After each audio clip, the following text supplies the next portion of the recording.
JS 장기투자. 네, 오늘 설날인데 아마 영상은 2월 2일날 올라갈 것 같네요. 어쨌든 구독자 여러분들 새해 복 많이 받으시고요. 오늘 찍어볼 영상은 1월 24일부터 1월 28일까지 그 기간 동안에 제 투자한 기록을 한번 남겨볼 거예요. 그래서 투자한 기록과 함께 좀 어떻게 보면은 사람들이 재미없어 하는 주식을 왜 모아갔는지 그거를 보여드릴 수 있는 영상이 될 것 같아서 한번 가져와 봤어요. 먼저 매매 기록부터, 매수 기록부터 보여드리면요. 1월 28일 날에 갑자기 제가 그때 9시 되자마자 구매를 많이 했었어요. 그래서 이렇게 동아소시홀딩스 5주, 삼성물 5주 뭐 이런 식으로 4개 기업에 대해서 투자를 했어요. 그리고 더불어서 이 같은 날에 이렇게 같은 날이 거의 1월 28일이었고요. 아마 9시쯤 됐을 건데 이렇게 CJ 뭐 현대차, GS 리테일 이런 기업들을 보시면 아시겠지만 수량을 뭐 GS 리테일 같은 경우 뭐 90만원어치, 뭐 현대차는 한 40만원어치, 그리고 뭐 CJ는 20만원어치 뭐 이런 식으로 구매를 했었어요. 그리고 이와 더불어 미국 주식 같은 경우는 1월 24일 날 구매를 했었고요. 1월 24일 날에 이렇게 정말 오랜만에 알파벳 한 주 다시 또 추가를 구매한 걸 볼 수 있고 2,548달러에 하나 구입을 했어요. 그리고 글래드스톤 커머셜이라든지 이런 기업들, 또 제가 지난번 영상에서 말씀드렸던 제가 나름 투자하고 있는 실적은 없는데 로또 개념으로 투자하고 있는 이 두 가지 기업, 나녹스랑 차지포인트 홀딩스를 지금 이렇게 투자하고 나녹스랑 뭐 차지포인트 홀딩스 이렇게 구매를 했었고요. 그리고 여기 보시면은 뭐 AT&T 제가 모으는 배당주들도 투자를 좀 많이 했어요. 그래서 글래드스톤 커머셜도 많이 모아갖고 또 애플 사이주, 또 스타벅스 사고, 여기 보시면 또 리얼티 인컴 같은 경우도 6주. 그러니까 요번에 좀 컨셉은 배당주 플러스 배당 플러스 기술주, 그 다음에 성장주 이런 것들을 구매를 했어요. 뭐 구매할 수 있었던 배경은 제가 이따 설명을 드릴게요. 그래서 이렇게 성장주도 또 차지포인트 홀딩스도 많이 그때 떨어져가지고 요 가격에 44주 구매했고요. 마이크로소프트도 또 3주 오랜만에 추가를 했다.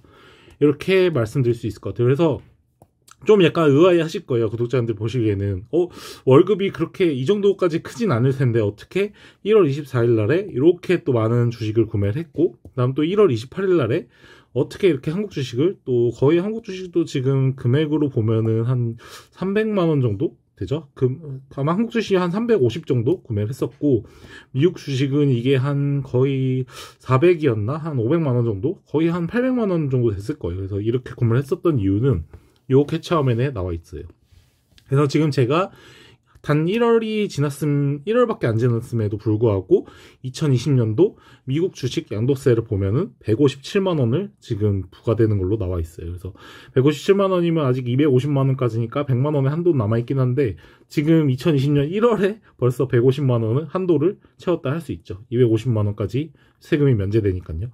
그래서 판매한 종목들을 보면은 이렇게 코카콜라, 또 글래드스톤 커머셜도 좀 팔았고, 그다음 로키드 마틴, 펩시콜라 이렇게 팔았어요. 그래서 글래드스톤 커머셜을 판 이유는 이게 아마 제가 그때 알파벳을 사려고 이제 어느 정도 판매를 하고 알파벳 마지막으로 한 주 사야겠다는데 알파벳을 못 사게 돼서 글래드스톤 커머셜을 약간 현금 개념으로 팔고 알파벳을 샀다 할 수 있고요.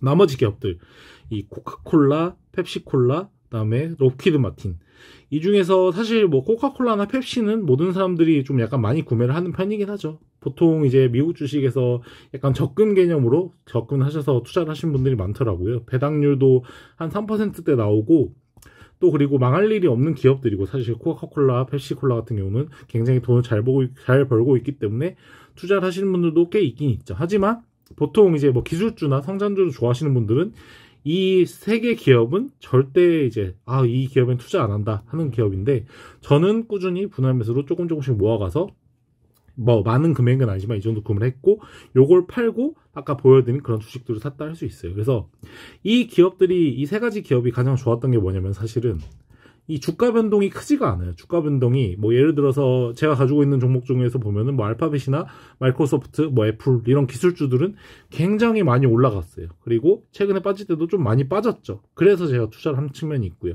근데 이 세 가지 기업은 그렇게 많이 빠지지 않았어요. 근데 그 중에서도 이 로키드 같은 경우가 좀 장기적으로 많이 하향을 했었어요. 근데 저는 계속해서 한 주를 구매했어요. 이게 사실은 가격이 좀 비싸요. 한 주당 아마 제가 기억하기엔 280달러였나 250달러 정도 되니까 우리나라 돈으로 거의 한 30만원? 한 주에?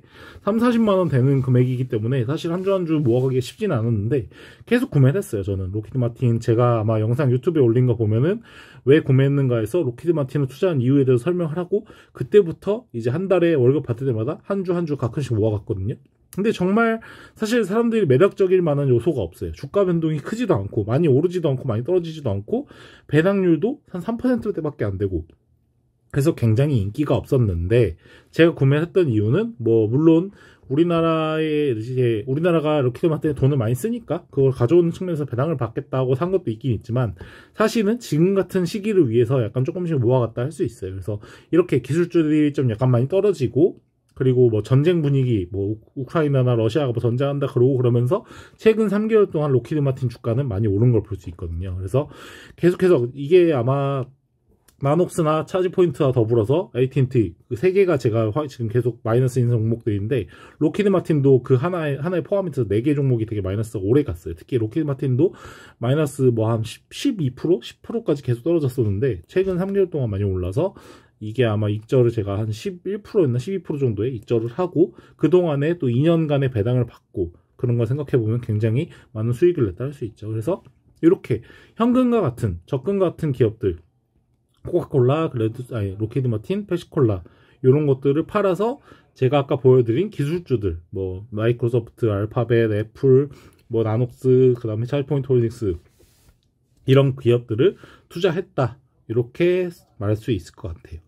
그래서 구독자 여러분들도 제가 정답이 아닐 수 있어요. 저는 근데 투자를 하면서 가장 좋았던 거는 요번에 한국 주식이 이렇게 떨어질 때 뭐 거의 코스피 지수로 따지면 한 2600, 그 정도 2700 깨지고 2600까지 떨어졌잖아요. 근데 이 순간에 딱 결단을 내릴 수가 있었던 것 같아요. 그래서 그 순간에도 플러스를 유지하고 있던 이 세 개 적금 같은 기업들을 매도를 하고 특히 뭐 로키드 마틴이나 펩시콜라는 다 팔았고 코카콜라는 아직도 잔여 수량이 좀 남아 있어요. 그래서 이런 객들을 팔아서 이렇게 저렴해진 한국 주식들을 구매했다 라고 말씀드릴 수 있을 것 같네요. 그래서 좀 제가 느끼는 거는 이런 하락장일수록 정말 이런 분산 투자의 이런 장점을 확실히 알 수 있는 것 같아요. 사실은 옛날 같았으면은 우리나라 이제 뭐 한 10년, 20년 전 시장 같았으면 우리나라에도 방어주라고 해서 뭐 식품주라든지 또 KTNG 같은 주식들이 오히려 오르면서 방어를 해줬던 걸로 알고 있는데 이제는 사실은 그 기업들도 같이 동반해서 많이 떨어지기 때문에 차라리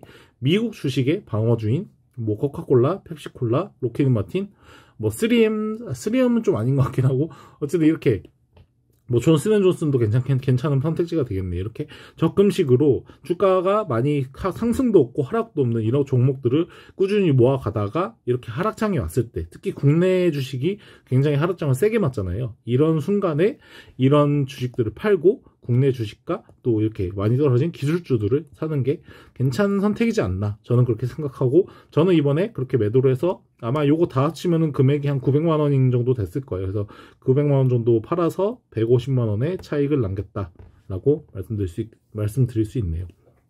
그래서 구독자 여러분들도 평소에는 정말 노잼이라고 이런 로키드 마틴 이걸 왜 사냐 이렇게 욕을 먹으면서 뭐 이렇게 좀 이걸 왜 사냐는 의아함을 가지실 수도 있겠지만 이런 하락장일 때 이런 기업이야말로 굉장히 도움을 많이 주는 그리고 할인을 많이 하고 있는 국내 주식을 살 수 있는 기회를 만들어주는 그런 회사이지 않나 그렇게 생각하게 됩니다.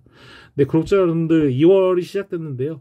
뭐 다들 이제 계획하셨던 거 좀 약간 흐지부지 되지 마시고 꾸준히 잘 이어가셨으면 좋겠고 저도 계속해서 투자 열심히 하면서 이렇게 성장하는 JS 장기 투자의 모습을 보여드리도록 하겠습니다. 근데 이번 달 같은 경우는 갤럭시 22가 나오기 때문에 아마 제가 투자를 많이 못할 것 같아요. 그래서 저도 약간 원칙에 어긋나는 거긴 한데 제가 지금 가장 많이 투자를 하고 있는 기업이 삼성전자이기 때문에 사실은 뭐 주주로서 충분히 살만하지 않나 이런 생각이 들고요. 기종은 저는 이제 갤럭시 S22 울트라를 살 것 같아요. 원래 처음에는 플러스나 뭐 기본 모델을 살려고 했는데 디스플레이에서 좀 차이가 심해가지고 그냥 울트라 모델을 살 거고요. 울트라 모델을 사서 또 구독자 여러분들께 저는 어차피 사전 예약으로 구매를 해서 보여드릴 거기 때문에 뭐 가장 빨리 보여드릴 수는 없겠지만 또 저만의 그런 방식으로 갤럭시 22 플러스 울트라 모델을 한번 보여드릴 수 있도록 하겠습니다. 네, 긴 시간 동안 영상 시청해주셔서 정말 감사합니다.